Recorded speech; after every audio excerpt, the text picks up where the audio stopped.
We're up to part 5 of my favorite demos of Next Fest, October 2025 edition. How many more nights and games are we going to go through? Well, it's pretty much unknown at this point, but let's get to our latest grouping of fantastic indie games.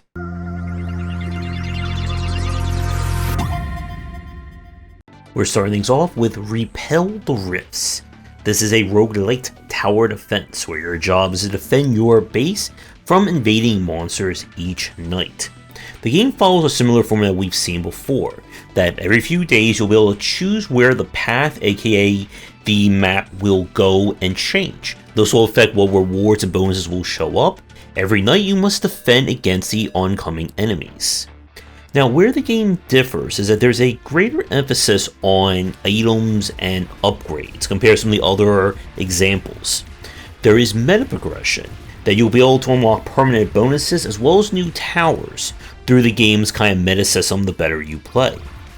The footage you're seeing is, I believe, from the game's endless mode, and I think story is going to be like 20 to 25 days. It's a little bit unclear from the store page. After each night, you'll be able to use currency earned to either unlock new towers, as well as go to the market to buy new items. As a really great touch, and what I like, the items come in different forms. You have items that just offer general boosts, like more damage, lower costs, and then you have items that synergize or affect the different towers, such as making one particular tower gain a new ability, change how it fires, that kind of thing. And it very much falls in with kind of the use of scaling, that if you get a lot of items for one particular style tower, then you probably want to focus on that tower for this run. If you get it for something else, it will change how the run goes, and of course more items will become unlocked as you play through the meta progression. Now, with a game like this, as with a lot of the other tower defense style ones, it's easy until it's not. And you're going to have that situation once again where the waves are incredibly easy, you're wondering why the game is even a challenge, and then that one wave will throw an enemy that you weren't prepared for or just completely counters your tower lineup, and they just steamroll and destroy your base, game over. And my concern is if there's enough here to make it interesting enough to keep replaying it again and again. There are different kind of hero classes that you can take, each with their own skill tree and perks. And I'm really curious about how like a story mode or how like the linear campaign is going to work in this respect. But if you are a tower defense fan, I would definitely give this one a try, and I am certainly looking forward to when it is out to give it a full play. And now we go to Reanimal. This is the next game from the developer of Little Nightmares 1 and 2. And some of you heard this one before. Children who are wearing strange masks are in some kind of dystopian world where all the adults have turned into monsters and they're trying to kill us. And it's some kind of a nightmare. That is basically our summation of Reanimal as well. This is another co-op kind of action-adventure game where you and either the AI or Buddy will have to explore this strange world, teaming up, solving puzzles, and trying to stay ahead of whatever strange things are out to get you. As with the previous games, there's a few little secrets hidden off the main path, but this is going to be a linear affair through some very beautifully disturbing environments. Like the previous games, the scares will come in when it comes time to face something very nasty. Now, with that said, from my time with this demo, I really didn't see anything that makes us stand out or is different from the previous Little Nightmares. So if you are tired of that kind of co-op formula, Reanimal is probably not going to do anything for you. But if you are still in the mood for some creepy scares, strange puzzles, and of course, chase sequences with weird monsters, then I would give this one a try. These scares continue with our next game, Bloodright. You play a man who has arrived at a strange mansion that seems to be quite familiar to him. It is full of shadow monsters, puzzles, and a lot of locked doors.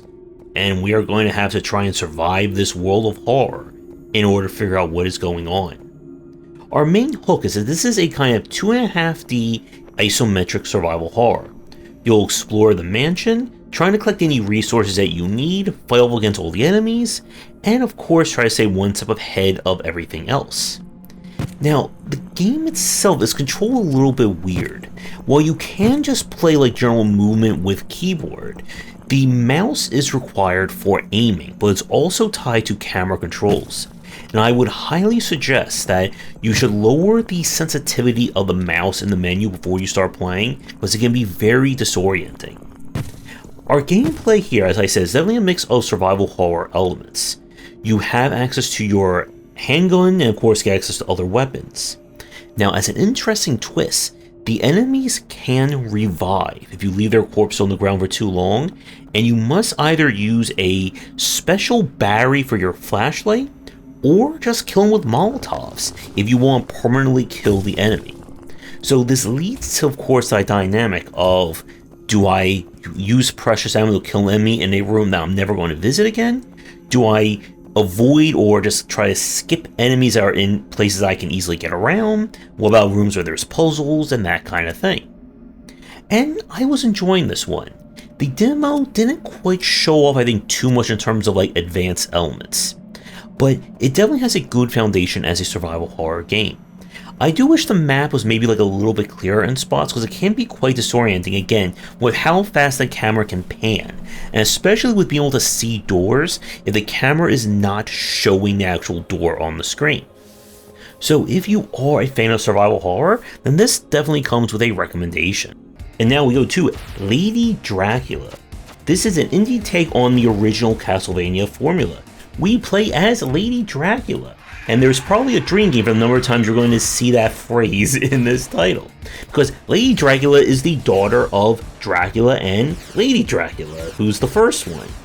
And when her mother is going to take revenge over Dracula being killed, it's up to us to whip, jump, and bat our way to saving the day. Our gameplay here is again just the classic Castlevania formula, right down to committed jumping, and of course using your different power-ups. I do like the variety of the level designs I saw in the demo, and they do some very interesting things with kind of how the layout will change. Our gameplay here feels kind of like a mix of old and new ideas. You can turn into a bat when you run these like little like bat bubbles that kind of operate as like the Donkey Kong Country like barrel launchers. Now, while there is committed jumping, what the game does is it features different difficulty settings that allow you to basically turn on or off the different old school elements. So if you want to play this game with having control in the air, you can do that. Or you can play just like the original Castlevanias. With the difficulty that I saw, it felt like this was going to be on the easier side. If you're someone who's played any of the old school Castlevania titles, you should be more than well suited to playing this one. But the variety is nice, and I would say if you're a fan of some old school platforming or maybe some new school, if you want to play it that way, I would give this one a try. Now we go to Ambrosia Sky. This is, I guess, essentially if we took Power Wash Simulator, but made a lot more challenging and added progression to it. It is the far future, and you play someone who belongs to a group that is trying to monitor death in the galaxy, as well as discover the means for immortality. But that's going to come with cleaning up a variety of strange, like, funguses and other things that seem to occur when people die. We are armed with a kind of grapple hook, our flashlight, and our ever-charging, like, goo cleaning substance. Our missions here are about exploring different derelicts and space stations after people have been killed by whatever reason. Your job is to explore for resources and discover what happened along the way. Now, the progression here is tied to finding different fruits, and these fruits basically act as kind of like your opposition. They'll usually mess with the environment or do harm to you in some way.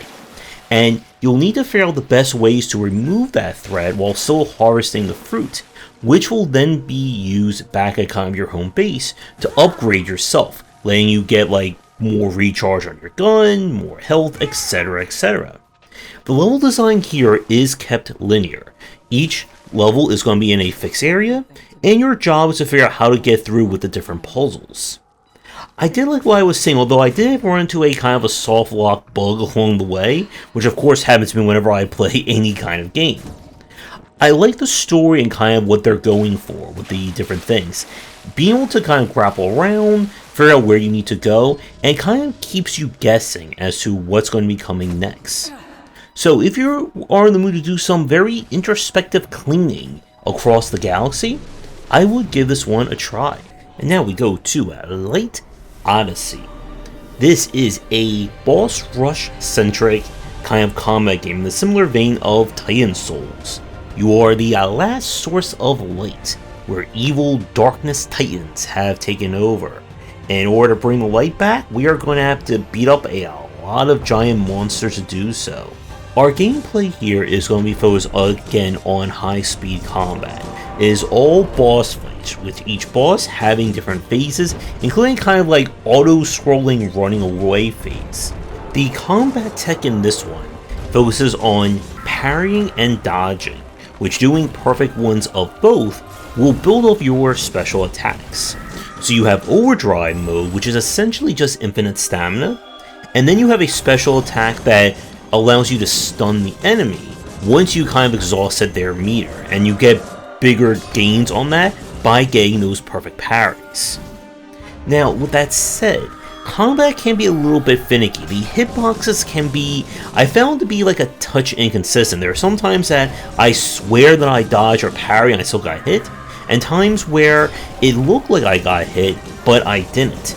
And this is also not helped by the camera and the size of the enemy, who can either block your hitbox, block their hitbox, or just block everything on the screen.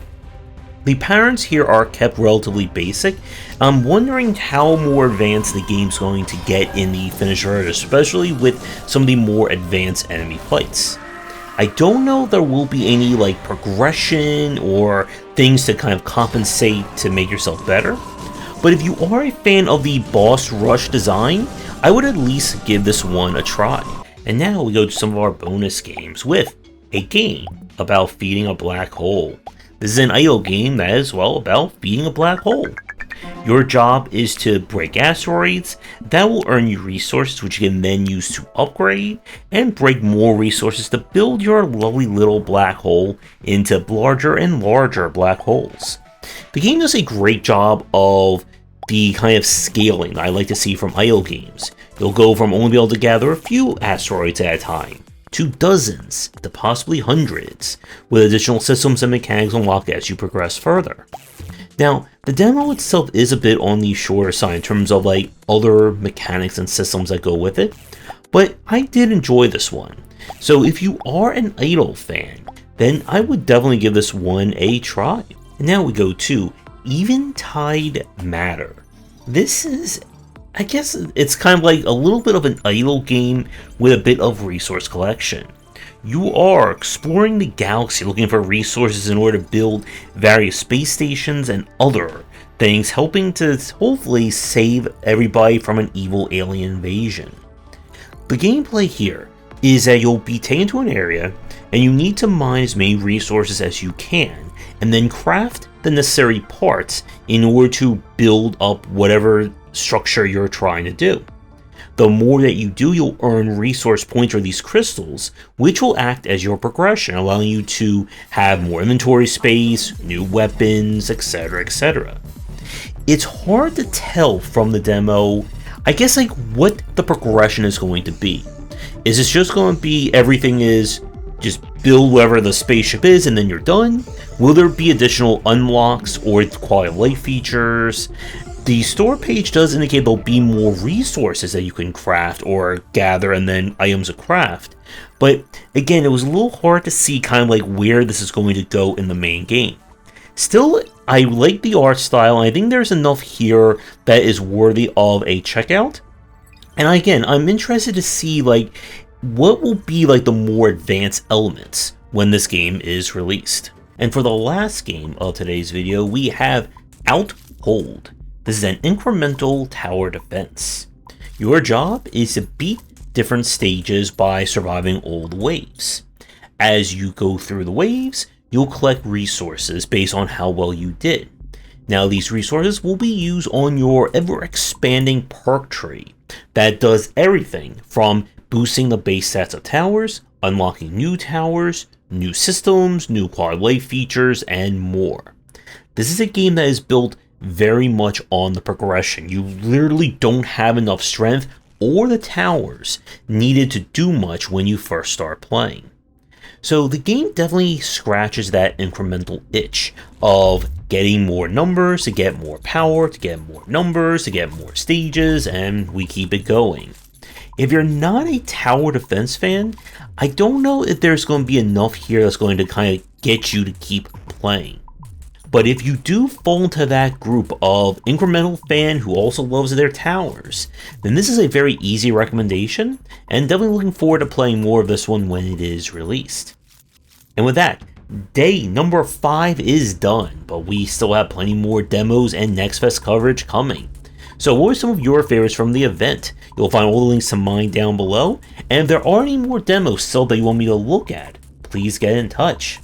And with that, we'll be back with another part coming real soon as we continue this series ever more on this channel. Thanks for watching, and a special thank you to our Patreon supporters. If you enjoyed the video, do the YouTubing stuff, be sure to visit our Discord and Patreon, and if you're interested in more in my thoughts on design, check out my game design books.